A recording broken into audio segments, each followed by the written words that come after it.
Hindenburg research की report ने Adani group की कंपनियों में सुनामी ला दी है।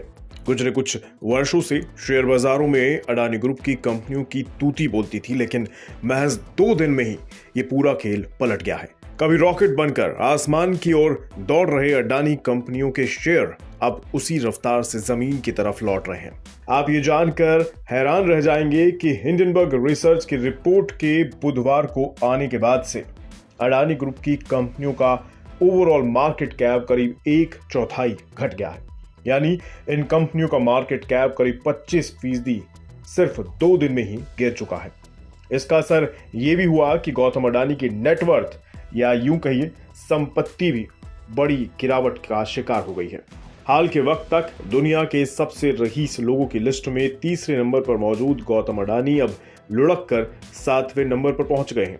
शेयरों के जमींदोज होने और संपत्ति को लगी चोट से भले ही गौतम अडानी के पसीने छूट रहे हों, लेकिन इस मौके पर शायद देश के दिग्गज कारोबारी मुकेश अंबानी जरूर मुस्कुरा रहे होंगे। पिछले साल फरवरी में ही गौतम अडानी ने मुकेश अंबानी की गद्दी छीनकर एशिया के सबसे रईस शख्स होने का ताज हासिल कर लिया था। दोनों ही कारोबारी ग्रुप्स में वैसे तो कोई कारोबारी जंग नहीं दिखाई देती, लेकिन जिस तरह से गौतम अडानी ने अपने कारोबारी साम्राज्य का विस्तार किया है और ऐसे कई बिजनेसों में उतरने की प्लानिंग की है जहां पर मुकेश अंबानी का सिक्का चलता है, तो जाहिर तौर पर अंदर खाने दोनों के बीच एक प्रतिस्पर्धा का माहौल तो है ही। और अब अडानी ग्रुप को पड़ी तगड़ी चोट ने मुकेश अंबानी की रिलायंस को एक झटके में अडानी ग्रुप से ऊपर लाकर खड़ा कर दिया है। जी हाँ, हुआ ये कि मार्केट कैप के मामले में अब मुकेश अंबानी की रिलायंस दूसरे पायदान पर पहुंच गई है, जबकि अभी तक दूसरे पायदान पर मौजूद अडानी ग्रुप लुढ़क कर तीसरे पायदान पर पहुंच गया है। सबसे ज्यादा मार्केट कैप के मामले में अभी भी सबसे ऊपर टाटा ग्रुप ही है। वही टाटा ग्रुप जो नमक से लेकर स्टील और सॉफ्टवेयर तक बनाने के कारोबार में है। खैर, अडानी ग्रुप की 10 लिस्टेड कंपनियों का मार्केट कैप शुक्रवार को तेज गिरावट के साथ 15.02 लाख करोड़ रुपए पर आ गया। मंगलवार को अडानी ग्रुप का मार्केट कैप 19.20 लाख करोड़ रुपए पर था, यानी महज 2 कारोबारी सेशंस में अडानी ग्रुप की 10 लिस्टेड कंपनियों का मार्केट कैप 4.18 लाख करोड़ रुपए नीचे आया है।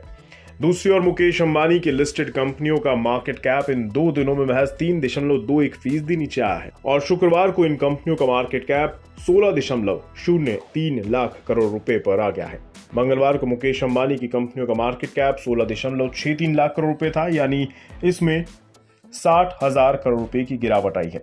अब ये निश्चित तौर पर मुकेश अंबानी के लिए एक अच्छी खबर है कि उनकी अगुवाई वाला ग्रुप एक दफा फिर से देश के दूसरे सबसे ज्यादा मार्केट कैप वाला हो गया है। इस लिस्ट में सबसे ऊपर अभी भी टाटा ग्रुप है, जिनका मार्केट कैप शुक्रवार को 21.6 लाख करोड़ रुपए रहा। मंगलवार को टाटा ग्रुप का मार्केट कैप 21.74 लाख करोड़ रुपए था, यानी पिछले 2 दिनों में टाटा ग्रुप का मार्केट कैप महज 14,000 करोड़ रुपए नीचे आया है। पिछले साल अगस्त में अडानी ग्रुप ने मार्केट कैप के मामले में मुकेश अंबानी ग्रुप को पीछे छोड़ दिया था और अडानी ग्रुप देश का दूसरा सबसे बड़ा कारोबारी ग्रुप बन गया था। अडानी ग्रुप में जैसी बड़ी गिरावट देखी गई है, वैसी देश के दूसरे दिग्गज कारोबारी समूह में कभी नहीं देखी गई।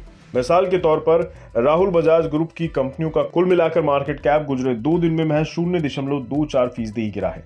आदित्य बिरला ग्रुप की कंपनियों का मार्केट कैप केवल 9,000 करोड़ रुपए नीचे आया है और दोनों दिनों में इनमें केवल 1.9% की गिरावट आई है। हिंडनबर्ग रिसर्च की रिपोर्ट आने के बाद तो जैसे अडानी ग्रुप की कंपनियों का पूरी चमक फीकी पड़ गई हो। कोविड के बाद सबसे ज्यादा फायदे में अडानी ग्रुप ही रहा था और कैलेंडर ईयर 2022 में अडानी ग्रुप की लिस्टेड कंपनियों के शेयरों में 66% की तेजी आई थी। इसमें अगर अडानी, विल्मर और अंबुजा सीमेंट, एसीसी और एनडीटीवी की खरीद को भी जोड़ दिया जाए तो कैलेंडर ईयर 2022 में अडानी ग्रुप की कंपनियों के शेयरों में तेजी 82.8% पर पहुंच जाती है।